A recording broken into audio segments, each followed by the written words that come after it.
ابن عساکر نے یہ روایت کیا ہے کہ حضرت عثمان غنی رضی اللہ تعالی عنہ جب محصور تھے تو آپ نے اپنے بارے میں خود ارشاد فرمایا کہ اللہ تبارک و تعالی نے مجھے 10 نعمتوں سے نوازا ہے 10 فضائل مجھے عطا فرمائے ہیں، میرے اندر 10 خصلتیں ہیں۔ پہلی بات تو کہ میں اسلام قبول کرنے والا چوتھا شخص تھا۔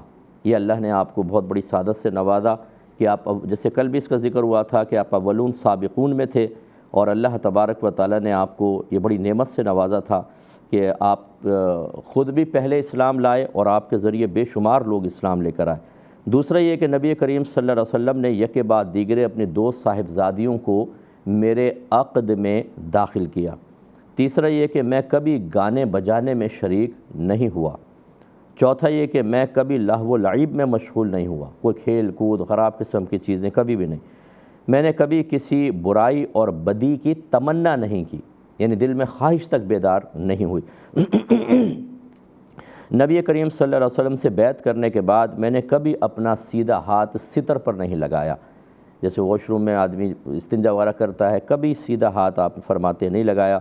7واں، اسلام لانے کے بعد میں نے ہر جمعے کو اللہ تبارک و تعالیٰ کے لیے ایک غلام آزاد کیا، اور اگر اس وقت ممکن نہ ہوا تو بعد میں آزاد کیا۔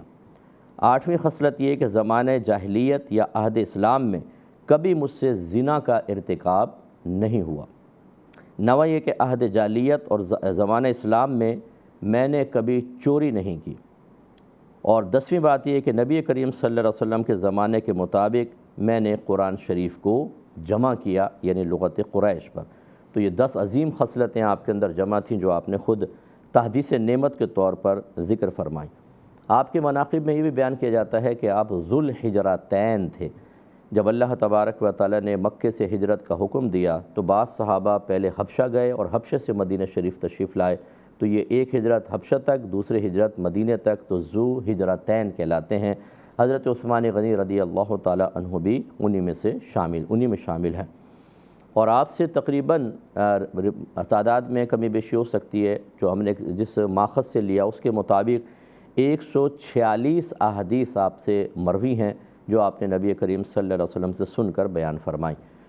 اب یہ بات دیکھیں سمجھنے والی ہوتی ہے کہ حضرت ابوبکر صدیق رضی اللہ تعالیٰ عنہ نبی کریم صلی اللہ علیہ وسلم کے خلوت و جلوت کے ساتھی تھے، لیکن آپ سے روایات بہت کم منقول ہیں۔ ایسے ہی حضرت عثمان غنی سے صرف 140 صرف بظاہر ہی ہے، کیونکہ جتنے قریب آپ تھے اور جتنا آپ لوگوں نے قریب سے نبی کریم صلی اللہ علیہ وسلم کو مشاہدہ کیا، بہت ساری ہونی چاہیے تھیں، لیکن اس کی بڑی وجہ یہ بیان فرمائی خوف خدا، کہ وہ ڈرتے تھے، کیونکہ نبی کریم صلی اللہ علیہ وسلم نے ارشاد فرمایا کہ جس نے مجھ پر جان بوجھ کر جھوٹ منسوب کیا وہ اپنا ٹھکانہ جہنم میں بنا لے۔ اسی لیے آپ یہ دیکھیں گے کبھی کبھی حدیث میں آتا ہے کہ نبی کریم نے یہ فرمایا یا یہ، جیسے جنت میں لوگ 30 یا 33 سال کی عمر میں داخل ہوں گے، یعنی عمر کے کر کے داخل کیے جائیں گے 30 یا 33۔ یہ کوئی نبی کریم کو شبہ نہیں تھا، آپ تو وحی الہی بیان کرتے تھے، یہ راوی کو شبہ ہوتا تھا، اور اسی خوف کی وجہ سے کہ یہ فرمایا تو یہ میں نہ چھوڑ دوں، یہ فرمایا تو یہ نہ چھوٹ جائے، دونوں کو ذکر کر دیتے ہیں۔ اللہ تعالیٰ ہم سب کو ان باتوں کو سمجھنے، حضرت عثمان غنی کی خدمات کو، درجات کو یاد رکھنے کی توفیق عطا فرمائے۔ میں نے فرمایا کہ ہم قربانی کرتے تھے، بچڑے کی گوشت ہمیں پسند تھا، اس دفعہ بھینسا آ گیا وہ کاٹ دیا، اب ہم کنفیوز ہیں کہ بھینسا قربانی ہوئی کہ نہیں ہوئی۔ دیکھیں میری بہن، یہ اصل میں کچھ لوگ ہوتے ہیں جو اپنے آپ کو مشہور کرنے کے سلسلے میں جمہور جس چیز کے اوپر ہیں اس کے خلاف ایک شوشہ چھوڑ دیتے ہیں، اس سے ان کو تھوڑی سی شہرت تو مل جاتی ہے، لیکن میدان محشر میں اس کا جواب دینا ہوگا۔ جن اکابرین نے گائے اور بیل کے ساتھ بھینس اور بھینسے کو مانا ہے، ملایا ہے، وہ سب بے وقوف تھے، وہ سب بدو تھے، انہی کے ہاتھ سے یہ سب دین ہو کر آیا ہے، سب دین۔ انہوں نے بالکل ہمارے اکابرین نے اجازت دی ہے کہ بھینس اور بھینسا گائے اور بیل کے اندر شامل مانا جائے گا اور قربانی کا جانور ہے۔ آپ نے قربانی کی بالکل ٹھیک کی، جو یہ کہہ رہا ہے کہ بھینس اور کٹے کی قربانی نہیں ہوتی، یہ غلط کہہ رہا ہے، یہ جمہور کے خلاف جا رہا ہے۔ نبی کریم نے ارشاد فرمایا اتبعوا سواد الاعظم من شذ شذ فی النار، بڑی جماعت کی پیروی کرو، جو اس سے علیحدہ ہوگا جہنم میں علیحدہ کیا جائے گا۔ یہ شریعت نے سخت ناپسند کیا ہے کہ مسلمان ایک چیز پر متفق ہوں۔ خود سرکار نے فرمایا وما رأى المؤمنون حسنا فهو عند اللہ حسن، جس کو مسلمان اچھا گمان کریں اللہ تبارک و تعالیٰ بھی اس کو اچھا سمجھتا ہے۔ گویا کہ اللہ تعالیٰ مسلمانوں کی میجورٹی کو اگر کسی بات پر راضی کروا دیتا ہے، وہ متفق ہو جاتے ہیں، تو وہ اللہ کے نزدیک پسندیدہ ہی ہوتا ہے۔ اس پسندیدگی کے اندر رنگ میں بھنگ ڈالنے کی کوشش کرنا اور خالی اپنی شہرت کے معاملات یا شہرت کی کوئی راہ نکالنے کی کوشش کرنا، آپ ایسے لوگوں کو مت سنا کریں، بالکل اپنے زندگی سے ان کی نکال دیں، ان کی کلپ نہ سنیں، ان کے پروگرام نہ دیکھیں۔ یہ سب خامخواہ امت کو انتشار میں مبتلا کرنے والے لوگ ہیں، اللہ تعالیٰ ان کو بھی ہدایت عطا فرمائے۔ تو آپ کی قربانی بالکل ہو گئی، کوئی گلٹ فیل کرنے کی ضرورت نہیں ہے۔ ایک کالر ہمارے ساتھ ہیں، پہلے کال لیتے ہیں۔ السلام علیکم۔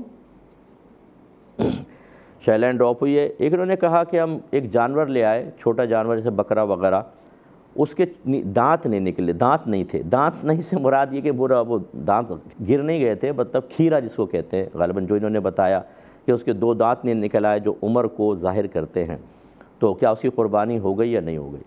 دیکھیں میری بہن، دانت اصل نہیں ہے، اصل ہے عمر کا ہونا۔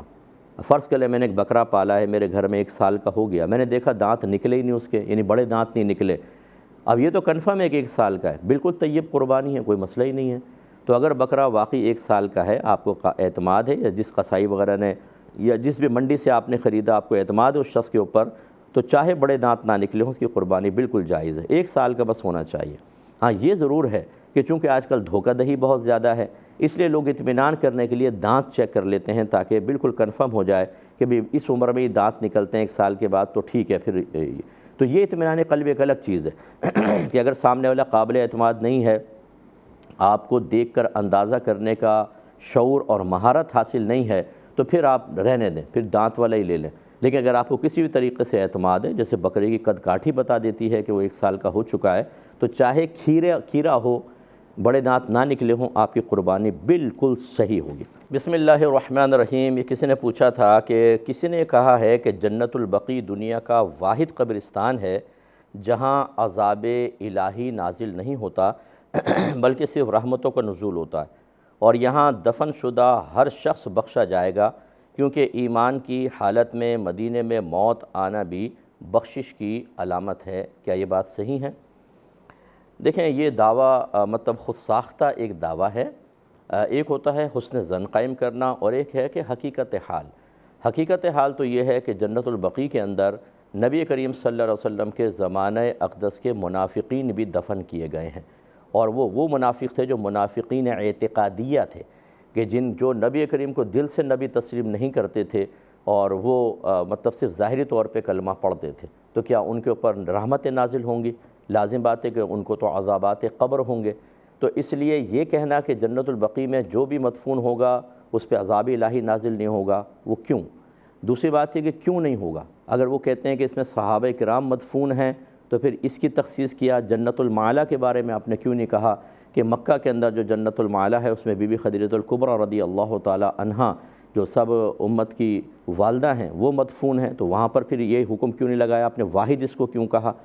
اور اب بھی بہت سے ایسے ہوں گے جو منافقین، جو بد مذہب قسم کے لوگ اگر وہاں مدفون ہو جاتے ہیں، جیسے جس کا وہاں انتقال ہوتا ہے، جنازہ پڑھایا وہیں دفن کر دیا، تو کیا آپ یہ گمان کرتے ہیں کہ اس کے بارے میں بھی ایسا ہی ہوگا؟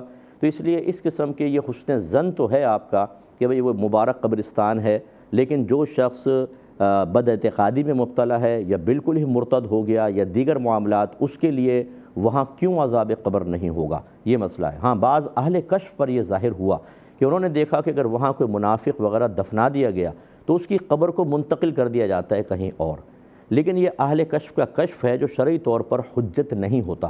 باقی یہ ضرور ہے کہ نبی کریم صلی اللہ علیہ وسلم نے ارشاد فرمایا کہ جس سے ہو سکے وہ مدینے میں مرے، کیونکہ جو مدینے میں فوت ہوگا میں بروز قیامت اس کی شفاعت کروں گا۔ تو لہٰذا اتنی بات آپ کی درست ہے کہ جو حالت ایمان میں مدینے میں مر جاتا ہے، وہ چاہے جنت البقیع میں دفن ہو، وہ چاہے کہیں پر بھی دفن ہو، نبی کریم صلی اللہ علیہ وسلم اس کی شفاعت فرمائیں گے۔ تو خلاصہ کلام یہ ہوا کہ اس طرح کا دعویٰ بغیر کسی شرعی دلیل کے کرنا مناسب نہیں۔ عقلی دلائل میں نے آپ کی خدمت میں ذکر کیے۔ باقی جنت البقیع بڑا مبارک قبرستان ہے، وہاں پر دفن کی سعادت حاصل ہو جانا بہت بڑی سعادت کی بات ہے، لیکن کسی مرتد کے لیے نہیں، کسی منافق کے لیے نہیں، کسی بدعقیدہ کے لیے نہیں۔ اگر وہاں دفن ہو بھی گیا اس کو وہیں پر عذاب شروع ہو جائے گا۔ لہٰذا یہ مطلقاً ایک اس طرح کا دعویٰ کرنا یہ محتاج دلیل ہے۔ کوئی دلیل لے آئے تو ٹھیک ہے، لے کر آ جائے، لیکن مجھے نہیں لگتا کہ وہ دلیل لا سکے گا۔ ایک بھائی نے کویسچن کیا کہ کیا جن عورت سے جسمانی تعلق قائم کر سکتا ہے؟ یہ کہتے ہیں میری زوجہ مجھے کہتی ہیں کہ میں اکثر رات کو سو رہی ہوتی ہوں، مجھے ایسا محسوس ہوتا ہے جیسے کوئی مطلب دباؤ سا محسوس ہوتا ہے، اور صبح جب میں جاگتی ہوں تو ایسا محسوس ہوتا ہے کہ اس طرح کی کیفیات ہوتی ہیں۔ تو واقعی ایسا ہوتا ہے کہ نہیں ہوتا؟ دیکھیں پاسبل ہے، بالکل ہو سکتا ہے، جنات بھی شریک ہو سکتے ہیں، اسی لیے نبی کریم صلی اللہ علیہ وسلم نے جانوروں کی طرح برہنہ ہو کر جسمانی تعلق قائم کرنے سے منع کیا، فرمایا کہ اوپر ایک چادر وغیرہ لے لی جائے اور بسم اللہ الرحمن الرحیم ضرور پڑھا جائے ستر کھولنے سے پہلے، تاکہ پردہ ہو جائے۔ اسی لیے تو نبی کریم صلی اللہ علیہ وسلم نے استنجا خانے میں بھی فرمایا کہ بسم اللہ پڑھ کر داخل ہوں گے تو جنات اور انسان کے درمیان، شیاطین اور انسان کے درمیان ایک پردہ حائل ہو جاتا ہے اور وہ ستر کو دیکھ نہیں پاتا۔ تو اس لیے شیطان شریک ہو سکتا ہے، کسی مطلب یہ کہ آیت الکرسی وغیرہ پڑھ کے روزانہ سوئیں، اور کسی کوئی اچھے بزرگ ہوں آپ کے اطراف میں، ان سے دعا کروائیں، کوئی وظیفہ وغیرہ لیں، اللہ تعالیٰ کرم فرمائے گا۔ لیکن خواہ مخواہ وسوسے کا شکار بھی نہ ہوں۔ بعض اوقات ایک عام آدمی بھی ایسا لگتا ہے صبح اٹھتا ہے کہ جیسے ہاتھ پاؤں ہلنے کے قابل نہیں ہے، ایسا لگتا ہے کوئی دبا رہا ہے۔ یہ ہمیشہ تو مردوں کے ساتھ بھی ہوتا ہے، تو یہ تو نہیں ہے کہ معاذ اللہ ثم معاذ اللہ کیا اس پہ جنی چڑھ گئی ہے، کیا ہو گیا ہے؟